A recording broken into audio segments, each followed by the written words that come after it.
مفصل الكوع من المفاصل اللي تحس الانسان كده عامل لها اونلي مي او هيدن فولدر لو هو كان فولدر على التليفون او على اللابتوب، لانه بالرغم من موقع مفصل الكوع المهم جدا جدا جدا الا انه من اخر الاماكن اللي ممكن الانسان يتوقعها او تيجي في باله لما بيحس بألم شديد في الدراع، وما بيكونش واخد باله ان ممكن الكوع ده يكون سبب في الألم اللي موجود عنده. عشان كده بمشيئة الرحمن في حلقة النهاردة هنتكلم عن أسباب آلام مفصل الكوع، سواء كانت الأسباب اللي بتنتج من مفصل الكوع نفسه أو أسباب بتنتج من بره مفصل الكوع وبتسمع في مفصل الكوع. والأهم بعد كده إن إحنا هنتكلم عن 3 تمارين، ال3 تمارين دول بإذن الله 3 أو 4 تمارين على حسب وقت الحلقة. التمارين دي بإذن الله تبقى لتقوية عضلات مفصل الكوع وتقلل من احتمالية الإصابة بالمشاكل بتاعت مفصل الكوع اللي احنا هنتكلم عنها ان شاء الله في حلقة النهاردة. بس كالعادة قبل ما نبدأ في الحلقة خلونا ان احنا نصلي على النبي. اللهم صل وسلم وزد وبارك عليك يا حبيبي يا رسول الله. انا مصطفى سليم، هنا حكيم اعصاب. يلا بينا بقى دلوقتي نخش في الحلقة.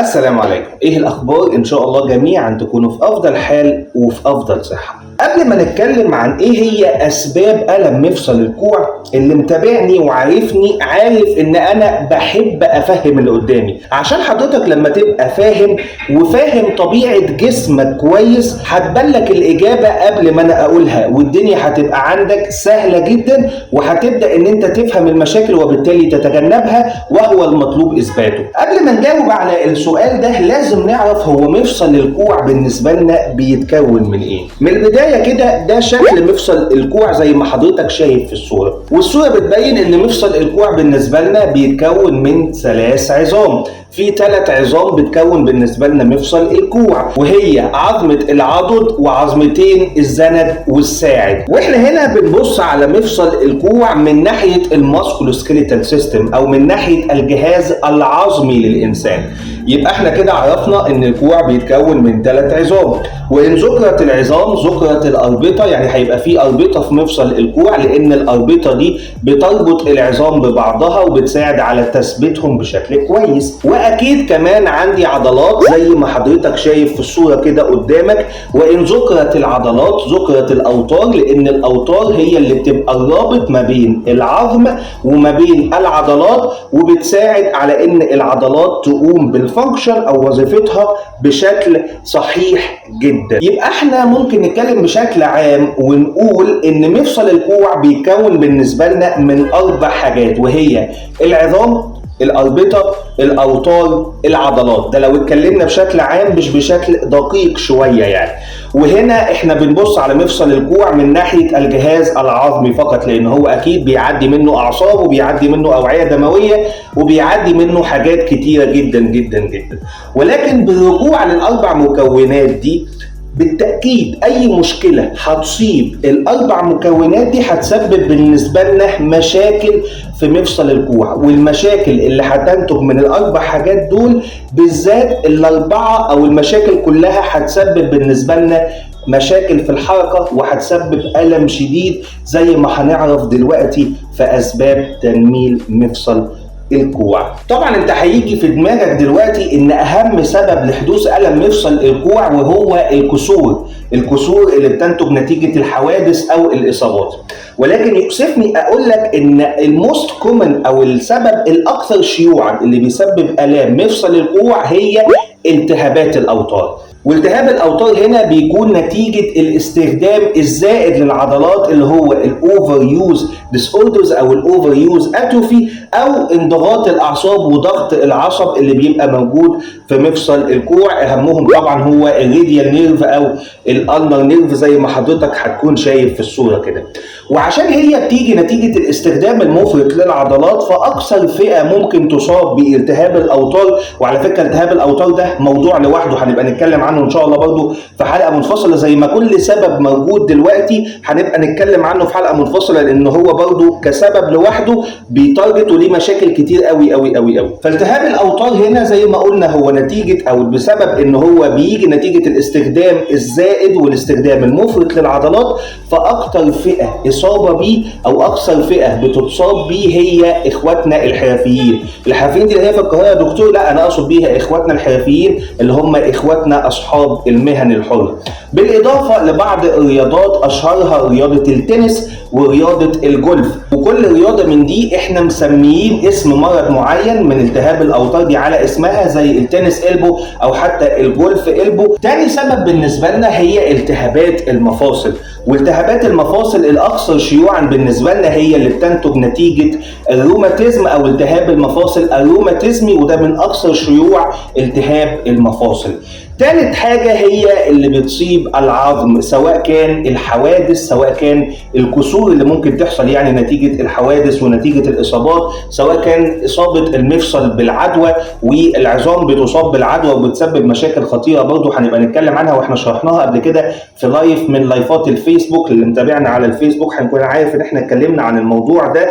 أو حالات خلع مفصل الكوع، وخلع مفصل الكوع هو مش من الحاجات الكومن قوي زي مثلا مفصل الكتف، ولكن يظل خلع مفصل الكوع من الحاجات اللي بتسبب الم شديد جدا جدا جدا جدا، يعني لا قدر الله لو حد حصل له الموضوع ده. اما من اشهر الاسباب اللي ممكن تؤدي بالنسبه لنا لالم في مفصل الكوع، بس مش من مفصل الكوع نفسه، هي المشاكل بتاعه الفقرات العنقيه اللي بتؤدي بعد كده الضغط على العصب، والضغط على العصب ده يسبب بالنسبه لنا مشاكل. او حتى حاجه اسمها الكاربال تيرن سندروم او متلازمه النفق الرزغي، والتنميل فيها مع الاهمال ممكن يسبب معانا ويسمع بعد كده في مفصل الكوع، ويسبب بالنسبه لنا الم شديد جدا جدا جدا. طيب ايه هي الاكثر شيوعا؟ المشاكل اللي بتيجي من بره مفصل الكوع يا دكتور ولا المشاكل اللي بتيجي من مفصل الكوع نفسه؟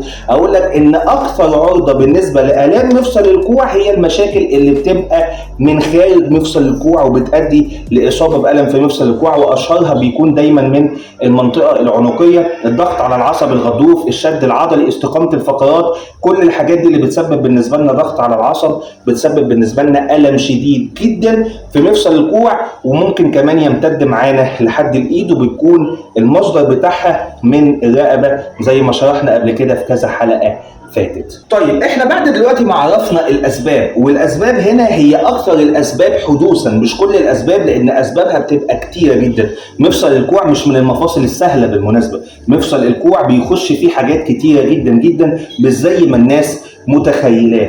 السؤال اللي بيجي دلوقتي بعد ما عرفنا السبب، ايه هو العلاج يا دكتور؟ العلاج بمنتهى البساطه هو علاج السبب المسبب للالم اللي ادى بالنسبه لنا لحدوث مشاكل في مفصل الكوع. لو كان السبب ده بالنسبه لنا جاي من الاوتار هنعالج المشكله، لو جاي من المفاصل هنعالج المشكله، لو جاي بالنسبه لنا من العظام هنعالج المشكله، لو الالم بالنسبه لنا خارجي اكسترنال ومسمع في الكوع هنعالج المشكله، سواء كانت المشاكل اللي جايه من الفقرات العنقيه او متلازمه النفق الرزغي وهكذا.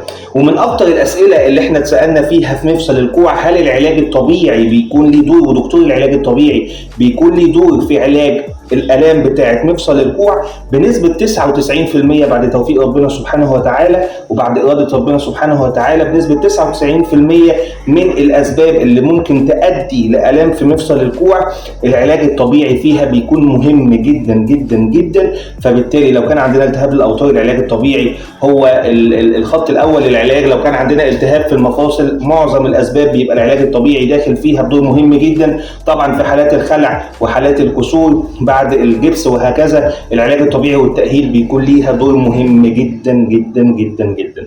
طيب يا دكتور، لو انا من الناس اللي بتشتغل بايديها على طول او الناس الحرفيين اللي زي ما حضرتك كنت بتقول، او انا كنت من اثرياء القوم بلعب تنس وبلعب جولف. طبعا في ناس كتير ما تعرفش عن الجولف حاجه الا العربيه البيضاء الصغيره اللي فيها دركسيون وهو بيعمل ملايين، ما تعرفش ان الراجل ممكن نتيجه اللعب الكتير ده تحصل له مشاكل ويكون ماشي بمرض يعني. فعلى راي الشاعر حمو بيكا العيون كلها بصاصه يعني. A few moments later. اول تمرين بالنسبه لنا وده تمرين انا بحبه جدا جدا جدا، هو تمرين كمان سهل قوي. كل ما فيه ان انت هتبدا ان حضرتك تحط ايدك على الحيطه، وقولوا لي احنا التمرين ده عملناه قبل كده فين. قولوا لي في الكومنتات ان احنا التمرين ده شرحناه قبل كده، وهو التمرين بالظبط، وهنستخدمه كمان في مفصل الكوع. حضرتك بتبدا ان انت تقف على الحيطه او تزق الحيطه او تحط ايدك على الحيطه كده، بحيث ان يبقى الدراع بالنسبه لنا واخد نفس الخط مع الكتف، وكل ما عليك ان حضرتك هتبدا تزق الحيطه وترجع تاني، هتزق الحيطه وترجع تاني. تمرين ممتاز، وهتحس هنا بشد في العضلات، وحقيقي على قد ما هو بسيط على قد ما النتائج بتاعته بتبقى رهيبه جدا، مش للكوع بس، لكذا منطقه تانيه. قولوا لي بقى في الكومنتات احنا شرحناه فين قبل كده. تاني تمرين بالنسبه لنا ابسط من التمرين الاول، وهو تمرين حركه لمفصل الكوع. كل ما علينا ان حضرتك بتبدا ان انت تثبت مفصل الكوع كده، وتبدا تعمل تمرين حركه بتطلع الرينج اوف موشن، او بتطلع مفصل الكوع بالنسبه لك لبره وترجع تاني، وتبدا انك تحركه لبره وترجع تاني، وهكذا. تالت تمرين بالنسبه لنا هو تمرين مقاومه للحركه. بكل بساطه بتحط ايدك على الايد الثانيه، وتبدا انك ترفع الايد لفوق مع مقاومه الايد الثانيه للايد الاولانيه بالشكل كده، وتبدا ان انت تنزلها تاني. تقدر تعمل برضو التمرين ده 3 مرات في اليوم، المره الواحده 10 عدات. التمارين دي تمارين بسيطه جدا، في تمارين كتيره قوي وتمارين اهم، ولكن انا بتكلم على تمارين انت تقدر تعملها لوحدك. انا بتكلم لو انت لوحدك ممكن تعمل تمارين، ممكن اعمل تمارين. الثلاث تمارين اللي احنا قلناهم، وانا كنت عايز اضيف التمرين الرابع، ولكن التمرين الرابع هيتشرح، يعني هيطول شرحه كده، وقت الحلقه هيكون طال شويه، فهنبقى ندخله ان شاء الله في موضوع اخر. تمارين سهله جدا وتمارين بسيطه، مش هتاخد من وقتك اي حاجه، وزي ما هي مش هتاخد من وقتك اي حاجه، لو دوست لايك دلوقتي على الفيديو ده مش هياخد من وقتك اي حاجه. ولو انت بتشوفني على اليوتيوب ما تنساش ان انت تدعمني بالاشتراك بالقناه وتفعل زر الجرس عشان يوصلك كل جديد، وانزل اكتب لي في الكومنتات تحت المواضيع اللي حضراتكم حابين ان احنا نتكلم عنها. ولو انت بتشوفني على الفيسبوك ما تنساش تدعمني لايك منشن شير. اتشرف ان حضراتكم تتابعوني في اي بلاتفورم انا موجود فيها اونلاين، فيسبوك ويوتيوب بنفس عنوان حكيم اعصاب، انستجرام، التيك توك باسم مصطفى سليم. اشوفكم ان شاء الله في حلقه جايه قريب جدا. السلام عليكم.